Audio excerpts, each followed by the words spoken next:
നമസ്കാരം. എല്ലാവർക്കും പുസ്തക പരിചയം എന്ന പുതിയ എപ്പിസോഡിലേക്ക് വീണ്ടും സ്വാഗതം.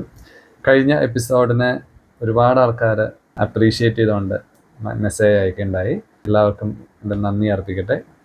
സ്വാതന്ത്ര്യ ദിനവുമായിട്ട് ബന്ധപ്പെട്ട് ഭാരതത്തിൻ്റെ ആ ഒരു മനോഹാരിത വിളിച്ചോതുന്ന രണ്ട് വ്യത്യസ്തരായ മനീഷികൾ, വിവേകാനന്ദ സ്വാമികളും ഓഷോ രജനീഷിൻ്റെയും ഭാരതത്തെക്കുറിച്ചുള്ള വീക്ഷണം പുസ്തകത്തിലൂടെ പറഞ്ഞൊന്ന് പ്രസൻറ്റ് ചെയ്തതാണ്. ഇന്ന് വളരെ വ്യത്യസ്തമായ മറ്റൊരു പുസ്തകവുമായിട്ടാണ് ഞാൻ വന്നിരിക്കുന്നത്. ഇന്ന് മലയാളത്തിൻ്റെ മഹാനടനായ, മലയാളത്തിൻ്റെ സ്വകാര്യ അഹങ്കാരമായിട്ടുള്ള ശ്രീ മോഹൻലാൽ രചിച്ച ഋതുമർമ്മരങ്ങൾ എന്ന് പറയുന്ന പുസ്തകവുമായിട്ടാണ് വന്നിരിക്കുന്നത്. ഋതുമർമ്മരങ്ങൾ അല്ലെങ്കിൽ മനസ്സ് മനസ്സിനോട് പറഞ്ഞത്. ആ ഒരു വരി അധികം ഞാൻ ആദ്യം വായിച്ചപ്പോൾ ശ്രദ്ധിച്ചിരുന്നില്ല. അത് ഈ പുസ്തകത്തിൻ്റെ ഇവിടെ കടന്നു പോയപ്പോൾ കൃത്യമായിട്ട് മനസ്സിലായി. ആ പദം അറിഞ്ഞ് തന്നെ രേഖപ്പെടുത്തിയിരിക്കുന്ന ഒരു പദമാണ് മനസ്സ് മനസ്സിനോട് പറഞ്ഞത്. വെറും 90-ൽ താഴെ വരെ മാത്രം പേജസ് ഉള്ള ഒരു ബുക്കാണിത്. പക്ഷേ ഈ 90 താഴെ പേജസ് ആണെങ്കിലും ഇത് പിന്നെയും നമുക്ക് വായിക്കാൻ തോന്നിക്കുന്ന എന്തൊക്കെയോ ഇതിൻ്റെ അകത്ത് ഒളിഞ്ഞു കിടപ്പുണ്ടെന്ന് എനിക്ക് തോന്നി. അതുകൊണ്ടാണ് ഇതിനെ കൃത്യമായിട്ട് അപഗ്രഥിച്ചുകൊണ്ടൊരു വീഡിയോ ചെയ്യാൻ ഉദ്ദേശിച്ചത്. അപ്പോൾ നമുക്ക് പോകാം വീഡിയോയിലേക്ക്. അപ്പോൾ ഏത് പുസ്തകവും തുടങ്ങുന്നത് പോലെ തന്നെ ഈ പുസ്തകത്തിലും ലാലേട്ടനെ കുറിച്ച് ജസ്റ്റ് ഒരു മുഖവുരയുണ്ട്. മോഹൻലാൽ വിശ്വനാഥൻ നായർ എന്നാണ് അദ്ദേഹത്തിൻ്റെ പൂർണ്ണ നാമം. അപ്പോൾ ഈ പുസ്തകത്തിൻ്റെ തുടക്കം എന്ന് പറയുന്നത് നമ്മുടെ എല്ലാവരുടെയും പ്രിയപ്പെട്ട പത്മരാജൻ സാറിനെ അനുസ്മരിച്ചുകൊണ്ട്, മലയാളത്തിൻ്റെ പത്മരാജന്, എൻ്റെ പ്രിയപ്പെട്ട പപ്പേട്ടൻ എന്ന് പറഞ്ഞുകൊണ്ട് ഒരു പേജ് തന്നെ അദ്ദേഹത്തിന് മാറ്റി വെച്ചിട്ടുണ്ട്.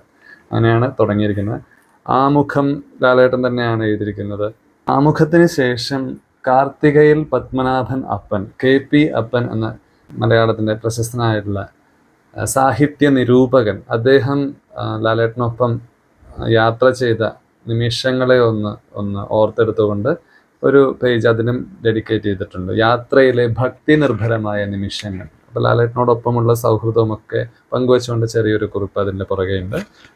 അതിനുശേഷമാണ് ഈ പുസ്തകത്തിൻ്റെ കാതലായിട്ട ഭാഗങ്ങൾ, ഉള്ളടക്കം. കേവലം 6 ചാപ്റ്റേഴ്സാണ് ഇതിൻ്റെ അകത്തുള്ളത്, ഈ ഒരു പുസ്തകത്തിലുള്ളത്. 6 ചാപ്റ്റേഴ്സിലെ ഏറ്റവും ലോങ്ങസ്റ്റ് ചാപ്റ്റർ എന്ന് പറയുന്നത് ആദ്യത്തെ ചാപ്റ്റർ ആയിട്ടുള്ള യാത്ര എന്ന ചാപ്റ്ററാണ്. 30 പേജസാണ് ഫസ്റ്റത്തെ ചാപ്റ്റർ.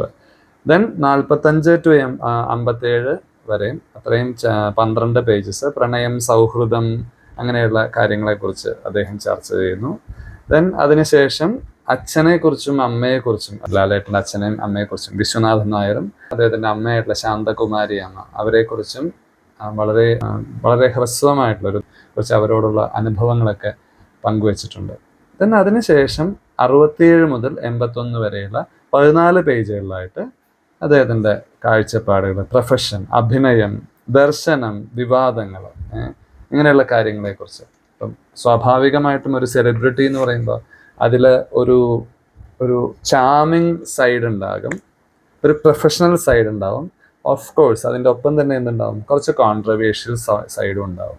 ഇത് കൃത്യമായിട്ട് മനസ്സിലാക്കിക്കൊണ്ടാണെന്ന് തോന്നുന്നു ഈ ഒരു ചാപ്റ്റർ അഭിനയത്തെക്കുറിച്ച്, അദ്ദേഹത്തിൻ്റെ പ്രൊഫഷണൽ എക്സ്പീരിയൻസുകളെക്കുറിച്ച്, ദർശനങ്ങൾ, അദ്ദേഹത്തിൻ്റെ കാഴ്ചപ്പാടുകളെക്കുറിച്ച് പലതും പറയുന്നത്. ഓരോരുത്തർക്കും ഓരോരോ പ്രത്യേകതകളും ഓരോരോ സ്വഭാവമായിട്ടാണ് ഇവിടെ വന്നു ചേരുന്നത്. അപ്പോൾ അതിൽ നല്ലതുണ്ടാവാം, തെറ്റുണ്ടാവാം. അപ്പോൾ ഇതിനെയൊന്നും തള്ളിക്കളയും ചെയ്തുകൊണ്ടല്ല, അദ്ദേഹം അത് വെറുതെ വിവരിച്ചു പോവുകയാണ്. ദർശനം, അതുപോലെ അദ്ദേഹത്തിൻ്റെ ജീവിതത്തിൽ ഉണ്ടായിട്ടുള്ള ചെറുതും വലുതുമായിട്ടുള്ള ചെറിയ കോൺട്രവേഴ്സീസ്. മോഹൻലാലിനോളം ഇത്രയധികം സൈബർ ഇടങ്ങളിൽ ആക്രമിക്കപ്പെട്ട ഒരാളുണ്ടോ എന്ന് അറിയില്ല, അല്ലെ? മലയാളിക്ക് ഒരു എക്സെൻട്രിക് ലെവലിൽ പോകുന്ന ഫാൻസ് ഉള്ള ഒരു നടനാണെന്ന് പലപ്പോഴും തോന്നിയിട്ടുണ്ട് ലാലേട്ടന്. അതേപോലത്തെ ഒരു സ്നേഹമാണ് നമുക്ക് ലാലേട്ടനോട് ഉള്ളത്, പ്രത്യേകിച്ച് മലയാളികൾക്ക്. അപ്പോൾ അതിനിടയിൽ ഈ 2008 വരെയുള്ള കാലഘട്ടമാണ്. ഇപ്പോൾ കഴിഞ്ഞ ഈ പുസ്തകം ഇറങ്ങിയിട്ട് ഏതാണ്ട് 20 വർഷം ആകാൻ പോവുകയാണ്. 10-18 വർഷങ്ങൾക്ക് മുമ്പ് ഇറങ്ങിയാണ്. അപ്പം അതുവരെ ഉണ്ടായിരുന്ന കാലഘട്ടത്തിൽ സോഷ്യൽ മീഡിയ ഒന്നും അത്രയും സജീവമല്ലാത്ത കാലഘട്ടത്തിൽ ഉണ്ടായിട്ടുള്ള അദ്ദേഹത്തിന് അനുഭവിക്കേണ്ടി വന്ന ചില വിവാദങ്ങളെക്കുറിച്ചും ഒക്കെ ആരോടും പരാതിയും പരിഭവമൊന്നും ഇല്ലാതെ വർണ്ണിച്ചു പോകുന്നതാണ്. അഭിനയം, ദർശനം, ദെൻ വിവാദം, അങ്ങനെയുള്ള ഭാഗം. പിന്നെ അവസാനത്തേത് മരണം എന്ന് പറഞ്ഞ് അവസാനിക്കുന്ന 81ാമത്തെ ലാസ്റ്റ് ചാപ്റ്റർ. ചുരുക്കം കുറച്ച് വേർഡ്സ് അതിലുള്ളൂ, കുറച്ച് വരികളെ അതിനകത്തുള്ളൂ. ഇത്രയാണ് ഇതിൻ്റെ ഒരു ലഘുവായിട്ടുള്ള ഒരു സമ്മറി എന്ന് പറയുന്നത്. അപ്പോൾ ഈ പുസ്തകത്തിൻ്റെ തുടക്കം എന്ന് പറയുന്നത് നമ്മുടെ എല്ലാവരുടെയും പ്രിയപ്പെട്ട പത്മരാജൻ സാറിനെ അനുസ്മരിച്ചുകൊണ്ടത്, അല്ലെങ്കിൽ ലാലേട്ടൻ്റെ പപ്പേട്ടൻ്റെ തൂവാനത്തുമ്പികളെ കുറിച്ച് പറഞ്ഞുകൊണ്ട് അതിലെ മഴ എല്ലാം നമ്മൾ മറന്നിട്ടില്ല, ക്ലാരയെ മറന്നിട്ടില്ല, മഴയെ മറന്നിട്ടില്ല അല്ലേ. ഇത്രയധികം ഒരു ആളുകൾ രണ്ടാമത് കണ്ട ഒരു ഫിലിം ഉണ്ടോ എന്ന് ചോദിച്ചാൽ അറിഞ്ഞുകൂടാ. അത്രയും നല്ലൊരു മനോഹരമായിട്ട് കവിത പോലെ എഴുതിയിരിക്കുന്ന ഉദകപ്പോള എന്ന പുസ്തകത്തിൻ്റെ ഒരു ഏതെടുത്തിട്ടാണ് തൂവാനത്തുമ്പികളാക്കി മാറ്റിയിരിക്കുന്നത് പറഞ്ഞിട്ടുണ്ട്. അപ്പോൾ അത് ആ പത്മരാജനെ കുറിച്ച് സംസാരിച്ചുകൊണ്ടാണ് ലാലേട്ടൻ തുടങ്ങുന്നത്. അപ്പോൾ പത്മരാജൻ സാറുമായിട്ട് ഒന്നിച്ച് ഒരു യാത്ര പ്ലാൻ ചെയ്തിട്ട് അത് വേണ്ടവണ്ണം നടക്കാതെ പോയി, എല്ലാം റെഡിയാക്കിയിട്ട് എല്ലാം സ്കെഡ്യൂൾ ചെയ്ത് വെച്ചിട്ട് അത് മുടങ്ങിപ്പോയി. ആ മുടങ്ങിപ്പോയ അനുഭവത്തിൽ നിന്നാണ് അദ്ദേഹത്തിൻ്റെ ഹൃദയം തുറന്നു തുടങ്ങുന്നത്. അങ്ങനെ യാത്ര എന്ന ആ ഒരു ഖണ്ഡിക കഴിയുന്നു. ഇങ്ങനെ ഓരോരോ ഭാഗങ്ങളായിട്ടാണ് പോകുന്നത്. അപ്പോൾ യാത്ര എന്ന ഭാഗം ഒരുപാട് കാര്യങ്ങളുണ്ട് ഇതിൽ. ഞാൻ ആദ്യം ആലോചിച്ചത് ഇത് ചെറിയൊരു എപ്പിസോഡായിട്ടൊരു ഒരു ഭാഗം മാത്രമായിട്ട് ചെയ്യാമെന്നാണ്. പക്ഷെ ഞാൻ നോക്കുന്നു ഇത് കുറച്ചുകൂടി ഇലാബറേറ്റ് ചെയ്യാനുണ്ട്. ചെറിയൊരു പുസ്തകമാണ് എങ്കിലും ഒരുപാട് ഇത് നമ്മളോട് എന്തൊക്കെയോ പറഞ്ഞു വെക്കുന്നുണ്ടെന്ന് തോന്നുന്നു. അപ്പോൾ ഇതിൻ്റെ മറ്റ് വിശേഷങ്ങൾ, ഇതിലെ മറ്റ് ഏടുകളൊക്കെ ആയിട്ട് മറ്റൊരു എപ്പിസോഡിൽ നമുക്ക് വീണ്ടും കാണാം. ഓക്കെ, അപ്പോൾ നമ്മുടെ എല്ലാവരുടെയും ലാലേട്ടൻ്റെ ഹൃദയം തുറന്ന് എഴുതിയ ആ പുസ്തകം നിങ്ങളെല്ലാവരും മേടിച്ച് വായിക്കുക. ലിറ്റ്മസ് ബുക്സ് ആണിത് ചെയ്തിരിക്കുന്നത്, ഋതുമർമ്മരങ്ങൾ. ഇതിൻ്റെ ബുക്കും അവൈലബിൾ എന്നാണ് ഇത് എഴുതിയിരിക്കുന്നത്. ഇപ്പോൾ ഇതിന് ഞാൻ പണ്ട് മേടിച്ചതാണല്ലോ. അപ്പോൾ അന്ന് 60 രൂപയായിരുന്നു. ഇത് സ്കാനിങ് കോഡൊക്കെ ഉണ്ട്. ഇപ്പോൾ എത്രയാണെന്ന് അറിയില്ല, ചിലപ്പം മാറ്റം വന്നിട്ടുണ്ടാകാം.